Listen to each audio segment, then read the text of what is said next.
I got so much motherfucking design on right now. Break it down, bring it back, make it clap. I got 3 old thoughts, new guap, wear that thing. Bitches on my line, and you know. Halo semuanya, Shalom. Assalamualaikum warahmatullahi wabarakatuh. Perkenalkan, nama saya Seru Cecilia Timi Maribia dengan NIM 2114201041 di kelas A1 semester 4 Fakultas Keperawatan Universitas Pembangunan Indonesia Manado. Pada saat ini saya akan memaparkan hasil ujian akhir semester 4 saya dengan mata kuliah Keperawatan HIV/AIDS dengan dosen pengampu saya sapa dengan hormat Nurse Engrin Nindi Eskep MKes. Seperti yang kita ketahui bersama, AIDS adalah suatu penyakit yang belum ada obatnya dan belum ada vaksin yang bisa mencegah serangan virus HIV. Sehingga penyakit ini merupakan salah satu penyakit yang sangat berbahaya bagi kehidupan maupun manusia, baik sekarang maupun masa yang akan datang. Selain itu, AIDS juga dapat menimbulkan penderitaan baik dari segi fisik maupun dari segi mental. Nah, teman-teman, di video ini saya akan membahas tentang apa itu penyakit HIV/AIDS, bagaimana cara penularan penyakit HIV/AIDS, bagaimana tanda dan gejala penderita HIV/AIDS, dan bagaimana cara pencegahan HIV/AIDS itu. HIV atau Human Immunodeficiency Virus adalah virus yang dapat menyebabkan AIDS. Jadi HIV ini termasuk keluarga virus retro, yaitu virus yang memasukkan materi genetiknya ke dalam sel tuan rumah ketika melakukan cara infeksi dengan cara berbeda, yaitu RNA menjadi DNA, yang kemudian menyatu dalam DNA sel tuan rumah dan membentuk provirus dan kemudian melakukan replikasi. Virus HIV ini dapat menyebabkan AIDS dengan cara menyerang sel darah putih yang bernama sel CD4, sehingga dapat merusak sistem kekebalan tubuh manusia yang pada akhirnya tidak dapat bertahan dari gangguan penyakit walaupun sangat ringan sekalipun. Virus HIV ini menyerang sel CD4 dan merubahnya menjadi tempat berkembang biaknya virus HIV baru, kemudian merusaknya sehingga tidak dapat digunakan lagi. Nah, sel darah putih ini sangat diperlukan untuk sistem kekebalan tubuh manusia.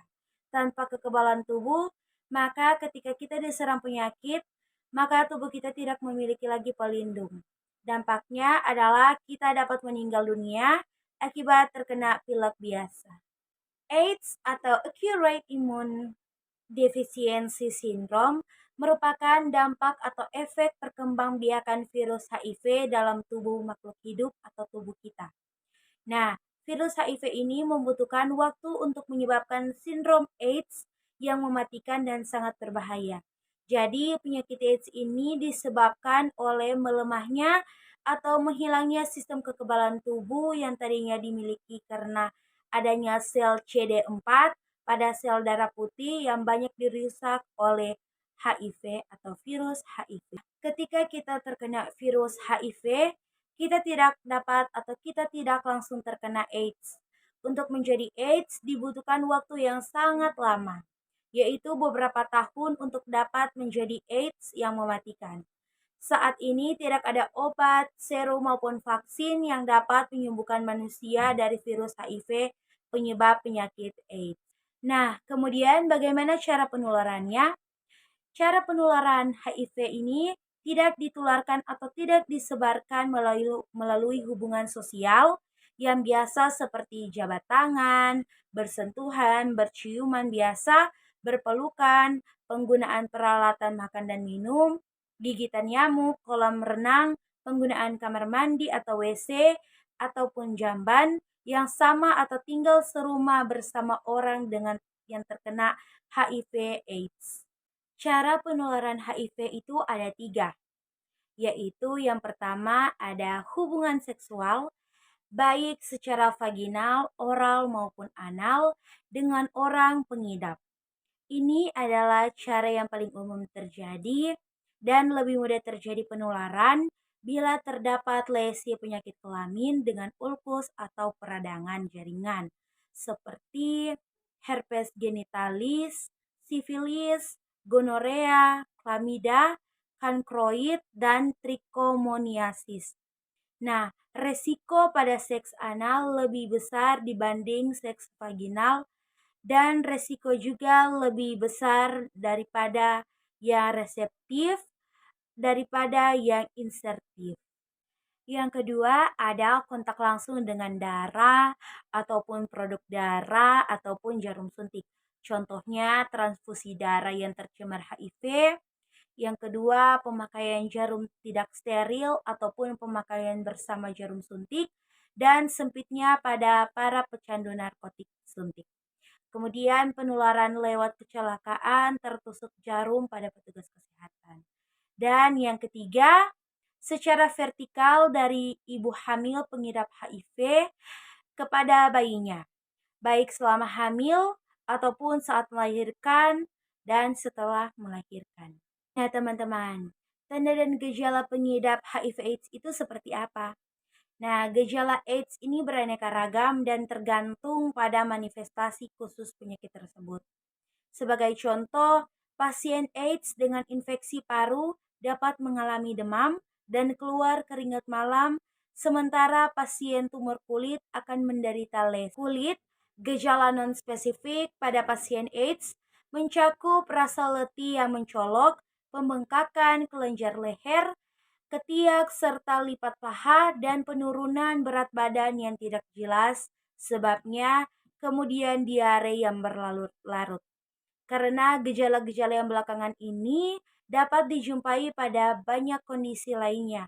Maka hanya itu, kalau kondisi ini sudah disingkirkan dan gejala tersebut tetap ada, barulah bisa didiagnosis AIDS yang dipertimbangkan, khususnya pada orang-orang yang bukan termasuk kelompok risiko tinggi. Nah, berikut ada tanda dan gejala klinis pada penderita AIDS. Yang pertama ada berat badan menurun lebih dari 10% dalam 1 bulan. Yang kedua ada diare kronis yang berlangsung lebih dari 1 bulan. Yang ketiga ada demam berkepanjangan lebih dari 1 bulan. Yang keempat penurunan kesadaran dan gangguan-gangguan neurologis.